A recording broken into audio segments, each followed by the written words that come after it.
वह रहस्यमय साधक भाग 2। मेरी आत्मा को जिसने शरीर दिया उस माँ को सत सत प्रणाम। अब तक काले भूरे बादलों से अटककर काला पड़ गया था आकाश। हाहाकार करती हुई हवा के जोर पर झूम रहे थे जंगली पेड़ पौधे। एकाएक कड़कड़ाती हुई बिजली चमकी और दूर दिगंत तक प्रकाश में उद्भासित हो उठा सारा विस्तार। दीवार से टेक लगाकर ऊँघने लगा था सैन। मैं तो सिर झुकाए सोच रहा था किशोरी बाबू के संबंध में। कितना ज्ञान और कितना पांडित्य भरा है किशोरी बाबू में। सचमुच अच्छे साधक हैं महाशय। देखें क्या क्या उपलब्ध होता है उनसे। एकाएक मेरी दृष्टि घूम गई सीढ़ी की ओर। एक बारगी चौंक पड़ा सारा शरीर, रोमांचित हो उठा भय से। ना जाने कहां और किधर से काफी मोटा लंबा काला सर्प तीव्र गति से चलकर वहां आ गया। बड़ा ही भयानक सर्प था वह। उसकी लाल हो रही आंखें अंधेरे में भी चमक रही थी। जीभ लपलपाता हुआ मंदिर के भीतर चला गया। वह भयंकर विषधर। उस समय भय मिश्रित घोर आश्चर्य हुआ जब मंदिर के भीतर देवी की स्तुति करने की आवाज सुनाई दी मुझे। स्वर बड़ा ही कोमल और करुण था, इसमें संदेह नहीं। थोड़ी ही देर के बाद स्तुति बंद हो गई और उसके बाद किसी के हिलक हिलक कर रोने की आवाज आई भीतर से। फिर सन्नाटा छा गया मंदिर के भीतर। कौन था स्तुति गान करने वाला और कौन रो रहा था हिलक हिलक कर, समझ में नहीं आ रहा था। सैन का सिर एक और लटक गया था। नाक भी बोलने लगी थी, घर घर। शायद गहरी नींद में चला गया था वह। काफी थक भी तो गया था।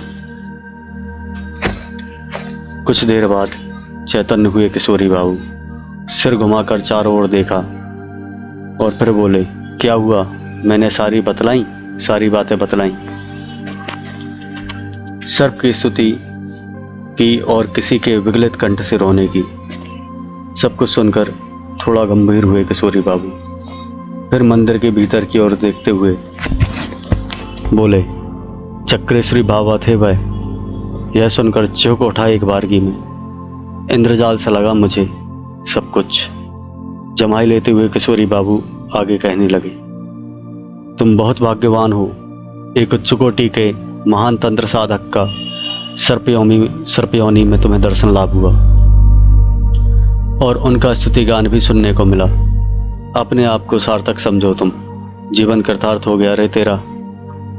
यह सुनकर आश्चर्य, कौतूहल और साथ ही भय से भर उठा मैं। क्या वास्तव में उस भयंकर विषधर के रूप में एक परम और महान साधक था कोई? बार बार यही प्रश्न उभरने लगे मेरे मस्तिष्क में। किशोरी बाबू ने जो कुछ बतलाया वह क्या असत्य हो सकता है?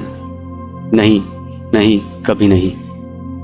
आगे कहने लगे किशोरी बाबू, लगभग 400 वर्ष पूर्व आए थे ना जाने कहां से इस स्थान पर चक्रेश्वरी बाबा। उस समय यह जंगल काफी लंबा चौड़ा और घना था।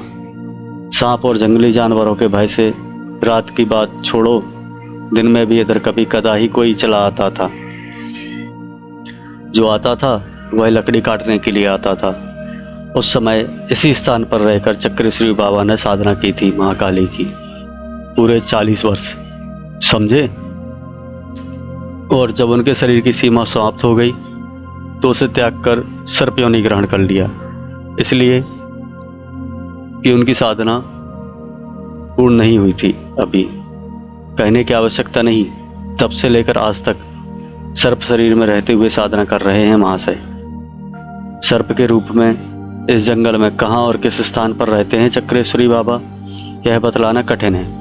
लेकिन मां महामाया के प्रति उनके हृदय में गहरा मोह है और उसी मोह के कारण नित्य काल रात्रि के समय मां का दर्शन करने चले आते हैं और उनका स्तुति गान करते हैं। विगलित होने का कारण यही समझ में आता है कि उस परम साधक की साधना संभवतः अभी पूरी नहीं हुई है। हाँ, एक बात तो बतलाना भूल ही गया था मैं, और वह यह है कि चक्रेश्वरी बाबा की इच्छा शक्ति अत्यंत प्रबल है, इसमें संदेह नहीं। कभी कदा अपनी उसी प्रबल इच्छा शक्ति के बल पर अपने पूर्व शरीर में प्रकट भी हो जाया करते हैं। कई लोगों को उन्होंने दर्शन दिया है अपने मानव शरीर द्वारा। इस प्रकार क्या आपको कभी दर्शन दिया है उस परम साधक ने? मेरे प्रश्न का उत्तर तो नहीं दिया किशोरी बाबू ने, लेकिन काफी देर तक सिर उठाकर आकाश की ओर शून्य में ना जाने क्या देखते रहे वे। उनके चेहरे पर ना जाने कैसा भाव भराया था उस समय, जिसे देखकर फिर साहस नहीं हुआ दोबारा प्रश्न करने का। थोड़ी देर बाद सहज हो गए किशोरी बाबू और फिर चल पड़ा सिलसिला बातचीत का। तो उसका मतलब यह हुआ कि इस काली मंदिर को कम से कम 1000 वर्ष प्राचीन होना ही चाहिए। सहज भाव से अपनी जिज्ञासा प्रकट की मैंने। ठीक अनुमान लगाया तुमने, इससे भी अधिक हो सकता है। इतना कहकर चुप हो गए किशोरी बाबू। ना जाने क्या सोचते रहे। फिर थोड़ी देर बाद बोले, 25 वर्ष पहले मुझे एक तांत्रिक सन्यासी आसाम में मिले थे। अत्यंत वृद्ध थे, नाम था शायद पूर्णगिरी। प्रसंगवश उन्होंने मुझे बतलाया था कि एक महात्मा मुर्शिदाबाद से कलकत्ता होते हुए कामरूप कामाख्या आए और कामाख्या पीठ में रहकर पूरे 30 वर्ष तंत्र की कठोर साधना की। एक बार समाधि की अवस्था में भगवती कामाख्या ने महात्मा को दर्शन दिया और बोली, कामदगिरी पर्वत की एक गुफा में अष्टभुजा काली की पाषाण मूर्ति है। उसे ले जाकर नवद्वीप के महाशमशान के निकट जो घोर जंगल है, उसी जंगल में पंचमुंडी आसन का निर्माण कर उस पर मूर्ति को प्राण प्रतिष्ठित करना और वहाँ ही रहकर साधना करना। फिर क्या हुआ? मैं थोड़ा व्यग्र हो उठा। होगा क्या? महात्मा ने माँ के आदेश का पालन किया। कामदगिरी गुफा में ना जाने कब की पड़ी ही अष्टभुजी काली की मूर्ति किसी प्रकार गुफा से निकाल कर ले गए महात्मा उस जंगल में, और माँ के आदेशानुसार उसकी स्थापना कर दी और साधना करने लगे। वह महात्मा निश्चय कोई सिद्ध पुरुष थे। माँ महामाया महाकाली की अपूर्व कृपा थी उन पर। अपरोक्ष रूप से बराबर महात्मा की सहायता करती रहती थी। निश्चय ही माँ की प्रेरणा और सहयोग से इस मंदिर का निर्माण हुआ होगा, इसमें संदेह नहीं। पूर्णगिरी ने तो यह भी बतलाया कि प्रत्येक अमावस्या की रात्रि में स्वयं बलि पशु आकर माँ काली के सामने सिर झुकाकर खड़ा हो जाता था। महात्मा उस बलि पशु की विधिवत पूजन करते और उसकी बलि देते। बहुत समय तक ऐसा चलता रहा। बाद में पशु का आना स्वयं बंद हो गया। उसके बाद 10 वर्ष तक प्रत्येक दीपावली की रात में एक नवयुवक आने लगा और महात्मा के हाथ में बलि खड़ग थमाकर याचना की मुद्रा में कहता, मेरी दे दे माँ के चरणों में बलि, जगत से उद्धार हो जाएगा मेरी आत्मा का। 10 वर्ष के बाद नरबलि भी बंद हो गई, लेकिन नर रक्त पान करने वाला शरीर से आत्मा को मुक्त करने वाला और नरबलि का मूक साक्षी वह विकराल खड़ग अभी भी माँ महामाया के साथ है। उसे कोई छूता तक नहीं। जो आता है सिर झुकाकर प्रणाम करता है, भय से नहीं, श्रद्धा से। सवेरा होने वाला था। बारिश बंद हो चुकी थी। आकाश में बादलों के झुंड इधर उधर बिखर गए थे, लेकिन हवा में तेजी थी। पेड़ पौधे अभी भी झूम रहे थे, जिनकी डालों पर पक्षी चहचहाने लगे थे। पूरा वन प्रांत चैतन्य हो उठा था। अब सैन जाग चुका था। आंखें मलकर चारों तरफ देखा और फिर थोड़ा लज्जित होकर किशोरी बाबू के चरणों का स्पर्श किया झुककर उसने। मेरे मस्तिष्क में ना जाने कितने प्रश्न और ना जाने कितनी जिज्ञासाएं उमड़ घुमड़ रही थी। बतला नहीं सकता। निश्चय ही किशोरी बाबू एक प्रच्छन्न साधक और दिव्य आत्मा थे, इसमें संदेह नहीं। उनके आध्यात्मिक स्वरूप को समझने में देर नहीं लगी थी मुझे। नवद्वीप में अपना मकान था। किशोरी बाबू की पत्नी साथ छोड़कर परलोकवास कर रही थी। 2 पुत्र थे और उन दोनों की पत्नियां थीं, सुशील, विनम्र और मृदुभाषिणी। दोनों पुत्र मछली का व्यापार करते थे। पिता के प्रति उन दोनों का भाव देवतुल्य था। आग्रह कर किशोरी बाबू अपने घर ले गए सैन को और मुझे भी। मकान काफ़ी लंबा चौड़ा था। सामने हरा भरा बाग था, केले के कई पेड़ थे। किशोरी बाबू का कमरा ऊपर की मंजिल पर था, सबसे अलग एकांत में। कमरा काफ़ी बड़ा था। दोनों ओर ऊंची ऊंची खिड़कियां थीं, जिनमें से बाग की ओर से ताज़ी हवा भीतर आ रही थी। कमरे में एक और पुराने ज़माने का काफ़ी बड़ा पलंग था, जिस पर सफ़ेद चादर बिछी थी। पलंग के बगल में पुराने ज़माने का ही एक बड़ा सा गोल मेज और उसके अगल बगल 3-4 कुर्सियां पड़ी थी। कमरे का वातावरण स्वच्छ और शांत था। पलंग के ठीक सामने दोनों खिड़कियों के बीच एक लंबे चौड़े सुनहरे रंग के कीमती फ्रेम में किसी महापुरुष का तेल चित्र टंगा हुआ था। निश्चय ही असाधारण और प्रभावशाली चित्र था वह, इसमें संदेह नहीं। फिर आने को बोलकर सैन अपने घर चला गया था। किशोरी बाबू भी मुझे कमरे में अकेला छोड़कर किसी काम से नीचे चले गए थे। मैं अकेला था कमरे में और मेरे सामने था वह तेल चित्र। जिस महापुरुष का वह चित्र था उसमें गजब का आकर्षण था। मन प्राण अभिभूत हो रहा था, जैसे मैं खड़ा खड़ा अपलक निहारने लगा था। अब चित्र के रूप में प्रतिष्ठित उक्त महापुरुष को चौड़ा ललाट, धुनी हुई रुई की तरह सिर के बाल, लंबी सफ़ेद दाढ़ी, लंबी नाक तोते जैसी और आंखें। हे भगवान, कैसी थी आंखें!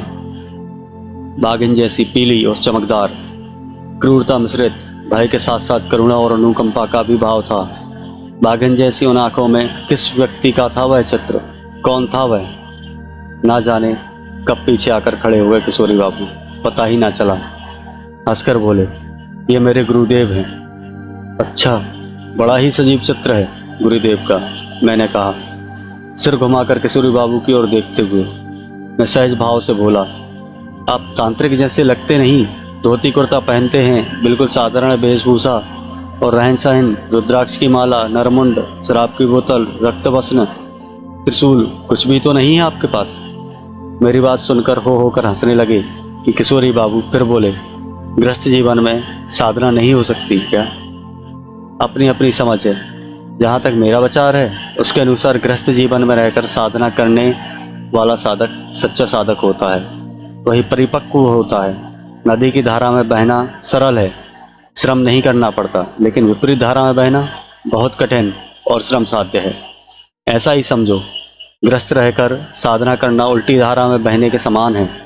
भौतिक वातावरण में रहिए, भौतिक सुखों का आनंद लीजिए, भौतिक वस्तुओं का उपयोग करिए। कौन भला मना करता है, लेकिन निर्लिप्त रहिए, निर्विकार रहिए, निरपेक्ष रहिए। ऐसी स्थिति में जो साधना होगी वह अपने आप में महत्वपूर्ण होगी, लक्ष्य को प्राप्त करने में देर न लगेगी। साधक को तो ऐसा होना चाहिए कि किसी को पता ही ना चले कि वह साधक है, माता पिता और पत्नी तक को नहीं। सच पूछा जाए तो सच्चा साधक होगा वह कभी भी अपने स्वरूप को व्यक्त नहीं करेगा और ना तो कभी किसी को बतलाएगा अपने विषय में। किसी प्रकार का आडंबर और पाखंड भी नहीं करेगा, सदैव उससे दूर ही रहेगा वह। अब रही बात दंड, कमंडल, माला, आसन, त्रिशूल, रक्त, वस्त्र धारण, शमशान निवास, शमशान साधना, चिता साधना, सब पूजन, मांस, मदरा भक्षण, मुद्रा, मैथुन, भैरवी के रूप में नारी का भोग, भैरवी पूजा, चक्र पूजा, चक्रार्जन आदि की। किशोरी बाबू पलंग पर बैठते हुए बोले, शर्मा जी, मैं स्वीकार करता हूँ कि ये सभी वस्तुएं तंत्र की बहिरंग साधना के अति मूल्यवान, अति महत्वपूर्ण और विशिष्ट अंग हैं, किंतु हैं अपने आप में गूढ़, गोपनीय और अत्यंत रहस्यमय। जो लोग उनकी गूढ़ता को समझे बिना उनके रहस्यों से परिचित हुए और बिना योगिक क्रियाओं का आश्रय लिए इनका उपयोग अथवा प्रयोग करते हैं, उनका परिणाम अत्यंत भयंकर होता है। उनकी दुर्गति भी कम नहीं होती है, जीवन नरक बन जाता है। ऐसे ही लोगों के द्वारा तंत्र मंत्र के नाम पर आडंबर और पाखंड का चारों तरफ जन्म होता है, जिसका परिणाम होता है तंत्र की बदनामी। आजकल चारों तरफ तंत्र मंत्र की जो बदनामी हो रही है, इसका कारण एकमात्र यही है, तांत्रिक के साथ भय और हानिकारक तत्व जैसे शब्द जुड़ गए हैं। इतना कहकर किशोरी बाबू ने नौकर को आवाज दी। सैन भी उसी समय आ गया। दोपहर का समय था। नौकर 3 थाली में गरम गरम पूड़ी, सब्जी, रसगुल्ला और दही का रायता ले आया। पहले कुछ सेवा करो, बातें फिर होंगी। मैंने सेवा का अर्थ भोजन करना समझा। बंगाल में वैष्णव लोग भोजन की क्रिया को सेवा करना कहते हैं। भोजन का कार्य समाप्त होने पर एक चौहाई लेते हुए 5 बार चुटकी बजाई और कहने लगे, तंत्र एक प्रकृष्ट विज्ञान है। प्रकृष्ट विज्ञान उसे कहते हैं जिसके सिद्धांत कभी नहीं बदलते, हर अवस्था में और काल में एक से ही रहते हैं। तंत्र विज्ञान के 2 आधार स्तंभ हैं, उपासना और योग। इन दोनों के आश्रय से साधना संपन्न होती है। तांत्रिक साधना का पहला उद्देश्य सामरस्य महामिलन यानी परमात्मा में आत्मा का विलीनीकरण। दूसरा उद्देश्य अपने इष्ट अपने आराध्य से बराबर संपर्क स्थापित किए रहना। तीसरा उद्देश्य इष्ट के संकेत अथवा आदेश द्वारा ही किसी का कल्याण करना। चौथा उद्देश्य चोर, कपटी, असत्यवादी, हत्यारा और किसी भी प्रकार का और कृतघ्नों की सहायता न करना। इससे स्वयं साधक का पुण्य क्षीण होता है। साधक के लिए मौन रहना अच्छा है। कब क्या मुंह से निकल जाए कहा नहीं जा सकता। मुंह से निकला शब्द सत्य भी हो सकता है, कम से कम बोलना चाहिए। एकांत में रहना हितकर, क्रोध, शोक, मोह आदि से बचना चाहिए। किशोरी बाबू ने बगल में रखे चांदी के पान के डब्बे को खोला और एक बीड़ा पान निकाल कर मुँह में डाला और काफ़ी देर तक मुंह में इधर उधर पान चबाते रहे और फिर कहने लगे, तंत्र कई संप्रदाय हैं, किंतु साधना के मुख्य दो ही मार्ग हैं, सात्विक मार्ग और तामसिक मार्ग। सात्विक मार्ग की साधना में तंत्र के साथ ज्ञान योग, भक्ति योग का समन्वय है। तामसिक मार्ग एक अति जटिल प्रक्रिया है। तामसिक मार्ग पर चलना समझो तलवार की धार पर चलना है, जरा सी भी चूक हुई कि गए नीचे। तामसिक मार्ग में भी योग की महत्वपूर्ण भूमिका है। इसमें हठ योग, लय योग, मंत्र योग, ज्ञान योग और क्रिया योग का समन्वय है। बिना इन 5 योगों का सहयोग लिए तामसिक मार्ग पर एक पग भी चला नहीं जा सकता। इनके बिना जो लोग पंचमकार का स्वच्छंद प्रयोग करते हैं वे वैसे ही हैं जैसे बिना सुगंध का फूल। फूल कितना भी सुंदर और आकर्षक हो, यदि उसमें सुगंध नहीं है तो वह व्यर्थ है। आजकल जो अपने आप को तांत्रिक कहते हैं वे बिना सुगंध के फूल हैं। उनके पास केवल आडंबर है, पाखंड है, साधना उपासना नाम की कोई चीज़ नहीं है। ऐसे लोगों को दूर से ही प्रणाम करना चाहिए। सच पूछा जाए तो ऐसे आडंबरी और पाखंडी तांत्रिक साधक वास्तव में साधक नहीं, साधक समाज के लिए कलंक के सिवाय और कुछ नहीं। पान को जंगले के बाहर थूकते हुए काली बाबू ने कहा, तंत्र का अर्थ ही है त्राण करना, कल्याण करना, उद्धार करना और देवी आपदा विपदा से बचाना। सच्चे सिद्ध तंत्र साधक कभी भी किसी का अमंगल नहीं करते, अमंगल करना चाहते भी नहीं। वे तो करते हैं सभी का किसी न किसी रूप में कल्याण ही। पान थूकने के बाद खिड़की से बाहर आकाश की ओर देखते हुए किशोरी बाबू आगे कहने लगे, तंत्र साधना साधक को भय, क्रोध, माया, मोह, वासना, कामना आदि से मुक्त कर देती है। वह समस्त बंधनों से मुक्त होता है। उसकी इंद्रियां उसके बस में होती हैं। प्रायः ऐसे भी महाप्रभु इस संसार में हैं जो तंत्र को एक चमत्कारी विद्या अथवा काली विद्या समझते हैं, लेकिन बात ऐसी नहीं है, सब भ्रम है। तंत्र तो मनुष्य के अंतरात्मा में मनुष्यत्व का दीप जलाता है, जिसके प्रकाश में वह उस परम अवस्था को उपलब्ध होता है जिसे योग की भाषा में परम पद अथवा परम निर्वाण कहते हैं। उसी समय कमरे में एक युवती ने प्रवेश किया। उसके हाथ में चाय की ट्रे थी। गोरे रंग की वह युवती अति सुंदर थी। लाल चौड़े पाड़ की ताड़केश्वर साड़ी पहने थी वह। साथ में 2 बच्चे भी आ गए कमरे में। एक लड़की थी 6-7 साल की और एक लड़का था जिसकी आयु 4 साल से अधिक नहीं थी। दोनों शांत और गंभीर स्वभाव के लगे मुझे। किशोरी बाबू हंसकर बोले, अरे बहू, चाय ले आई? अच्छा, कितना ख्याल रखती हो तुम मेरा। किशोरी बाबू थोड़ा रुके और फिर बोले, शर्मा जी, यह मेरी बड़ी बहू है अनामिका और ये दोनों हैं मेरी पौत्री दीपिका और पौत्र दीपेश। दोनों बच्चे बहुत सुंदर थे, सभ्य और सुसंस्कृत भी लगे मुझे। तभी किशोरी बाबू के बड़े लड़के श्यामल बाबू आ गए। सुदर्शन युवक थे श्यामल बाबू, सहज सरल स्वभाव और विनम्र। पिता का चरण स्पर्श कर श्यामल बाबू ने उनसे कुछ व्यक्तिगत बातें की थी और फिर हम लोगों को प्रणाम कर पति और बच्चों के साथ चले गए। वह अपना तो भरे घरेलू वातावरण के बीच मुझे लग ही नहीं रहा था कि एक परम तंत्र साधक के साथ सत्संग कर रहा हूँ मैं।